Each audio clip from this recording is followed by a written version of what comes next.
ಈ ಲೋಕನೇ ಒಂದು ಬೊಬ್ಬಿ ಮಾಡ್ಕೊಂಡು ನೀನು ಇಚ್ಛೆ ಬಂದಾಗ ಆಡಿಸ್ತಿದ್ಯಾ ಸ್ವಾಮಿ. ಆ ಆಟದಲ್ಲಿ ಎಷ್ಟು ದಂಡಿದೆಯೋ ಏನೋ. ತಿನ್ನು. ನೀನೇ ಇಲ್ಲ ಅಂತಿದ್ದ ನನಗೆ, ನೀನೇ ಎಲ್ಲ ಅನ್ನೋಣ ಗಂಟೆ ಹಾಕದೆ. ಈಗ ನೀನೇ ಆ ಗಂಟೆ ಬಿಚ್ತಾ ಇದೆಯಾ?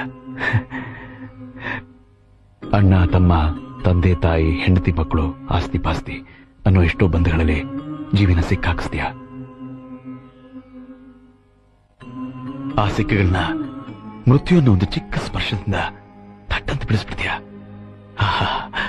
ನಿನಗೆ ನೀನೇ ಸಾಟಿಲಿಲ್ಲ ಅಮ್ಮಯ್ಯ.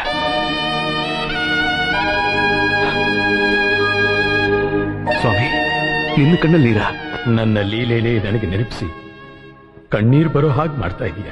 ಆನಂದ ಸ್ವರೂಪ, ನಿನ್ನ ಕಣ್ಣಲ್ಲಿ ನೀರು ಬರಬಾರ್ದು. ಮಂಜು, ಎಷ್ಟು ದೊಡ್ಡ ಗಾಯ, ಎಲ್ಲಿ ನೋಡೋಣ. ಇದ್ರ ಬಗ್ಗೆ ಯೋಚನೆ ಬೇಡ ನನ್ನಪ್ಪ. ಇನ್ನೆಷ್ಟೊತ್ತು ಈ ಗಾಯನೇ ಮಾಯ ಆಗುವಾಗ ಈ ಗಾಯ ಏನ್ ಮಾಡುತ್ತೆ? ಬೇಗ ತಿನ್ನು ಸ್ವಾಮಿ. ತಡ ಆದ್ರೆ ಗುಡಿಗೆ ಹೋಗಿರೋಲ್ಲ ತಿರುಗಿ ಬಂದ್ಬಿಡ್ತಾರೆ. ಆಗ ನನ್ನನ್ನು ಕರ್ಕೊಂಡು ಹೋಗೋದಕ್ಕೆ ನಿಂಗೆ ಸ್ವಲ್ಪ ಕಷ್ಟ ಆಗ್ಬೋದು.